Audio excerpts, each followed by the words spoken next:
Friend welcome to my channel. आज हम आप लोगों के लिए पार्ट 2 लेके आए करंट अफेयर और जीके का क्वेश्चन, जो कि यूपीएससी पेपर क्वेश्चन पेपर से रिलेटेड क्वेश्चन है। तो हम पार्ट 1 आप लोगों के लिए पब्लिश कर चुके हैं। सेकंड पार्ट है ये, और चैनल को सब्सक्राइब कर लीजिए। अगर आप लोग नए हैं तो चैनल को प्लीज़ सब्सक्राइब कीजिए, सपोर्ट कीजिए। शुरू करते हैं अपने पहले क्वेश्चन से, दूसरे पार्ट के। प्रसिद्ध उपन्यास दुर्गेश नंदिनी किसकी लिखा गया है, किसने लिखा है?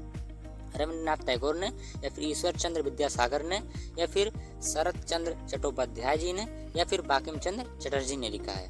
तो प्रसिद्ध उपन्यास दुर्गेश नंदिनी किसने लिखा है? अगर आप लोगों को आंसर पता हो तो कमेंट में जरूर बताइएगा। इसका आंसर रहेगा प्रसिद्ध उपन्यास दुर्गेश नंदिनी बांकिम चंद्र चटर्जी द्वारा लिखा गया है।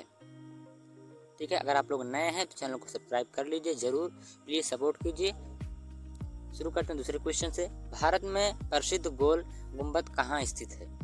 चित्तौड़ में, बी औरंगाबाद में, सी अजमेर में, डी बीजापुर में? तो भारत में प्रसिद्ध गोल गुंबद कहाँ पर स्थित है? अगर आप लोगों को पता है तो जल्दी से कमेंट कर दीजिए, नहीं तो हम आप लोगों को आंसर बताते हैं। भारत में प्रसिद्ध गोल गुंबद कहाँ पर स्थित है? तो इसके स्थित है बीजापुर में। ठीक है, इसका आंसर ऑप्शन नंबर डी सही रहेगा। अगला क्वेश्चन देखते हैं। अगला क्वेश्चन, एक भारतीय युद्ध कलाएं क्या है जिसकी उत्पत्ति आधुनिक केरल में हुई थी? ए गतका, बी कराटे, सी कलरी पैट्टू, डी है मैं थाई? तो जल्दी से आप लोग कमेंट कीजिए आंसर पता हो तो। आप लोगों को ऑप्शन भी मिला है। एक भारतीय युद्ध कलाएं क्या है? कलारी पायत एक दक्षिण भारतीय मार्शल आर्ट या युद्ध की कला है जो मूल रूप से केरल से है। इसका आंसर ऑप्शन नंबर सी सही रहेगा। अगला क्वेश्चन देखते हैं। किस अधिनियम ने भारतीय परिषद को समाप्त कर दिया? ए चार्टर अधिनियम 1853 में, बी भारत सरकार अधिनियम 1935 में, सी भारतीय परिषद अधिनियम 1892 में, डी भारतीय स्वतंत्रता अधिनियम 1947 में? अगर आप लोगों को आंसर पता हो जल्दी से कमेंट कीजिए। किस अधिनियम ने भारतीय परिषद को समाप्त कर दिया था? आंसर रहेगा बी, सही ऑप्शन रहेगा भारत सरकार अधिनियम 1935 में भारत सरकार अधिनियम 1858 द्वारा स्थापित भारतीय परिषद को समाप्त कर दिया। इसका आंसर रहेगा ऑप्शन नंबर बी सही रहेगा। अगला क्वेश्चन देखते हैं। भारत ने टोक्यो ओलंपिक 2020 में किस टीम खेल में कांस्य पदक जीता? ए बास्केटबॉल में, बी टेबल टेनिस, सी है बैडमिंटन, डी है मैदानी हॉकी? अगर आंसर पता हो तो जल्दी से कमेंट कीजिए, नहीं तो हम इसका आंसर बताएंगे ही। इसका आंसर रहेगा ऑप्शन नंबर डी सही रहेगा। भारत ने पुरस्कार हॉकी में 4 दशक का सूखा खत्म करते हुए कांस्य पदक जीत लिया। भारत ने जर्मनी को 5-4 से मात दी, यानी हरा दिया था। अगला क्वेश्चन है। भारतीय रिजर्व बैंक द्वारा कोविड-19 महामारी से प्रभावित ऋणों के पुनर्गठन के लिए किस समिति का गठन किया था? ए अत्रे समिति, बी जीवी रामकृष्ण समिति, सी नरसिंहम समिति, डी है केवी कामत समिति? अगर आप लोगों को आंसर पता हो तो जल्दी से बताइए। 2019 यानी कोविड-19 के समय का भारतीय रिजर्व बैंक द्वारा कोविड-19 महामारी से प्रभावित ऋणों के पुनर्गठन के लिए किस समिति के गठन किया गया था? इसका आंसर रहेगा डी सही रहेगा, केवी कामत समिति। ये कब की बात है? महामारी के वक्त पे, यानी कि प्रभावित ऋणों के पुनर्गठन के लिए ये समिति बनाई गई थी। अगला क्वेश्चन है। चट्टान या धातु के बड़े टुकड़े हैं जो ज़्यादातर मंगल और बृहस्पति के बीच सूर्य की परिक्रमा करते हुए पाए जाते हैं? एक धूमकेतु, बी उपग्रहों, सी क्षुद्र ग्रह, डी बौना ग्रह? अगर आप लोगों को आंसर पता हो तो बताइए। इसका आंसर रहेगा सी सही रहेगा, क्षुद्र ग्रह। क्षुद्र ग्रह चट्टान या धातु के बड़े टुकड़े हैं जो ज़्यादातर मंगल और बृहस्पति के बीच सूर्य की परिक्रमा करते हुए पाए जाते हैं। ठीक है, अगला क्वेश्चन देखते हैं। महानदी बेसिन का विस्तार किस राज्य में नहीं है? महानदी बेसिन का विस्तार किस राज्य में नहीं है? ए उड़ीसा में, बी झारखंड में, सी उत्तर प्रदेश में, डी छत्तीसगढ़ में? तो अगर आप लोगों को आंसर पता हो तो जल्दी से बताइए। इसका आंसर रहेगा उत्तर प्रदेश में। उत्तर प्रदेश में महानदी बेसिन का विस्तार नहीं है। भारत के किस राज्य में नहीं है? उत्तर प्रदेश में नहीं है। इसका महानदी बेसिन का विस्तार नहीं है। अगला क्वेश्चन देखते हैं।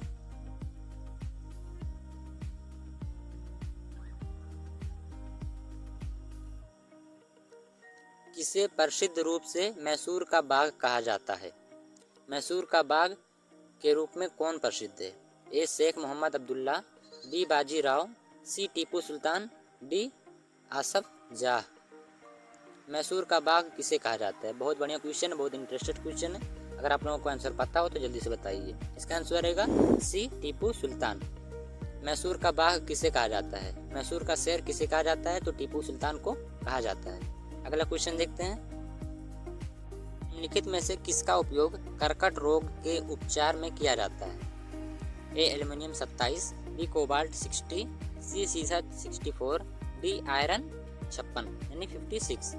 जो नंबर लिखा है ये एक धातु का टोटल वैलेंसी है, ठीक है। तो इसका आंसर रहेगा बी, ऑप्शन नंबर बी सही रहेगा, कोबाल्ट, जिसका वैलेंसी है 60, जो कि कर्कट रोग के उपचार के लिए प्रयोग किया जाता है। अगला क्वेश्चन देखते हैं। भारत में राष्ट्रीय राजमार्ग एवं अवसंरचना विकास निगम लिमिटेड NHIDCL की स्थापना किस वर्ष में हुई थी? ए 2012, बी 2013, सी है 2014, डी है 2017।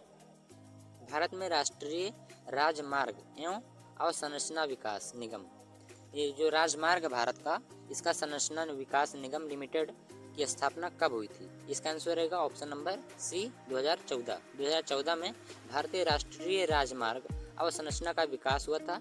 इस समिति का विकास हुआ था।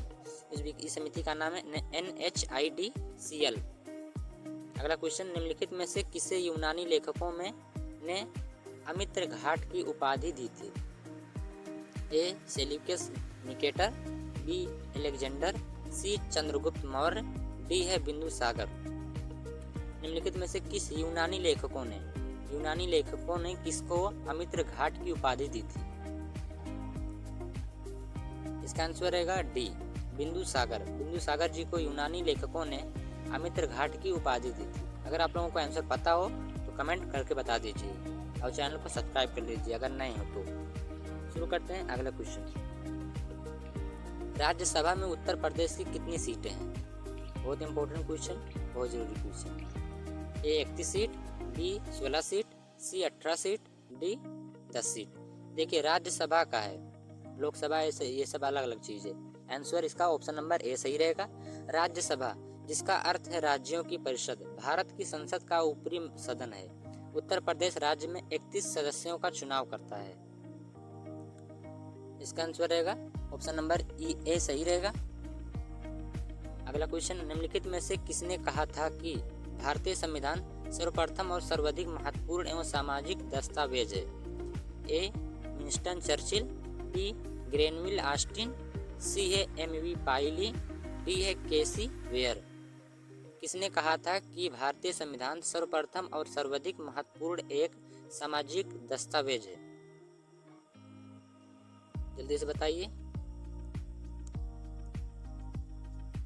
इसका आंसर रहेगा option number B Granville Seward Austin.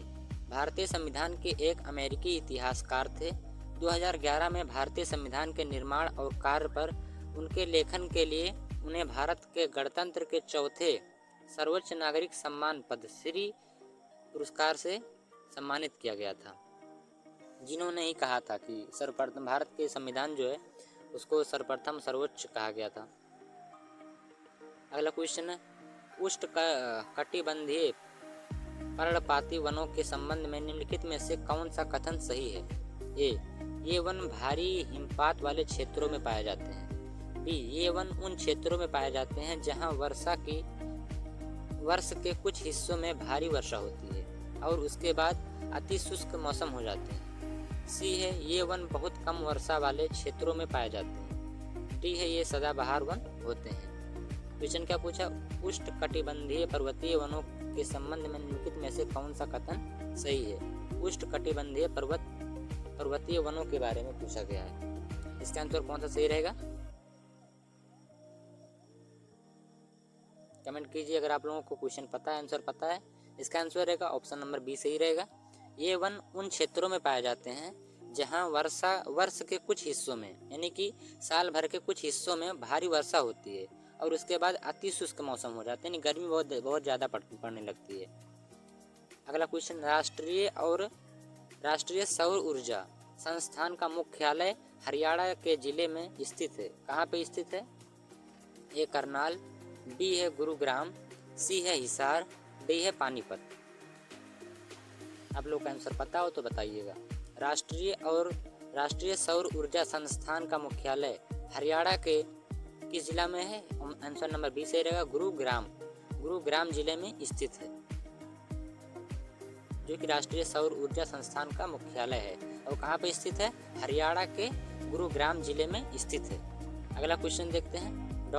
Uttar Pradesh और आसपास के क्षेत्रों की महिलाओं द्वारा बरसात के मौसम में गाया जाने वाला एक लोकगीत है।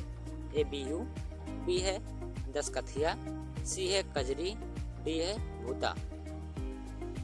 कौन सा गीत है जो कि उत्तर प्रदेश और आसपास के क्षेत्रों में महिलाओं द्वारा बरसात के मौसम में गाया जाने वाला एक लोकगीत है? इसका आंसर रहेगा कजरी। कजरी एक गीत है जो कि उत्तर प्रदेश और उसके आसपास क्षेत्रों में महिलाओं द्वारा बरसात के मौसम में गाया जाने वाला एक गीत या फिर लोक गीत है। ठीक है, अगला क्वेश्चन देखते हैं। निम्नलिखित में से किसने निदेशक सिद्धांतों को बैंक द्वारा दिए चेक के रूप में वर्णित किया जब बैंक के संस्थान अनुमति देते हैं? कौन देते हैं? A C D Deshmukh, B Granville Austin, C है आइवर जेनिंग्स, डी है केटी शाह। निम्नलिखित में से किसने निदेशक सिद्धांतों को बैंक द्वारा दे चेक के रूप में वर्णित किया जब बैंक के संस्थान अनुमति देते हैं? इसका आंसर रहेगा ऑप्शन नंबर डी सही रहेगा। केटी शाह ने निदेशक सिद्धांतों को बैंक द्वारा दे चेक के रूप में वर्णित किया जब बैंक के संस्थान अनुमति देते हैं। जो चेक होता है ना बैंक में भराते हैं, वही इसके बारे में किया गया है। अगला क्वेश्चन देखते हैं। निम्नलिखित में से कौन सा शहर व्यापार, धर्म और संस्कृति का एक बड़ा केंद्र था और गुप्त साम्राज्य की दूसरी राजधानी बन गया? ए बनारस, बी उज्जैन, सी पाटलिपुत्र, डी है कौशाम्बी। निम्नलिखित में से कौन सा शहर व्यापार, धर्म और संस्कृति का एक बड़ा केंद्र था और गुप्त साम्राज्य की दूसरी राजधानी बन गया? बताइए।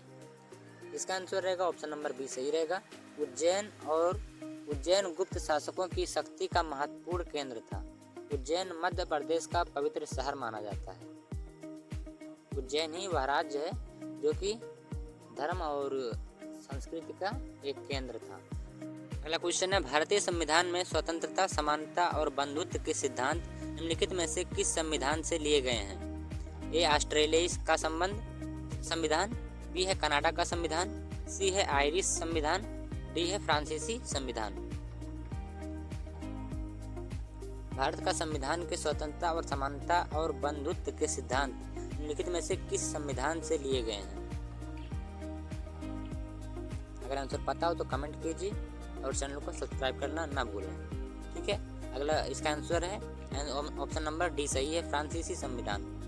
भारतीय संविधान के स्वतंत्रता, समानता और बंधुत्व के सिद्धांत निम्नलिखित में से किस संविधान से लिए गए हैं? तो फ्रांसीसी संविधान से लिए गए हैं। अगर आप चैनल पर नए हैं तो चैनल को सब्सक्राइब जरूर कीजिएगा। मिलते हैं अगली वीडियो में जल्द ही। जय हिंद, जय भारत। ये पार्ट 2 था, पार्ट 3 जरूर आएगा। ठीक है, मिलते हैं कल इंशाल्लाह।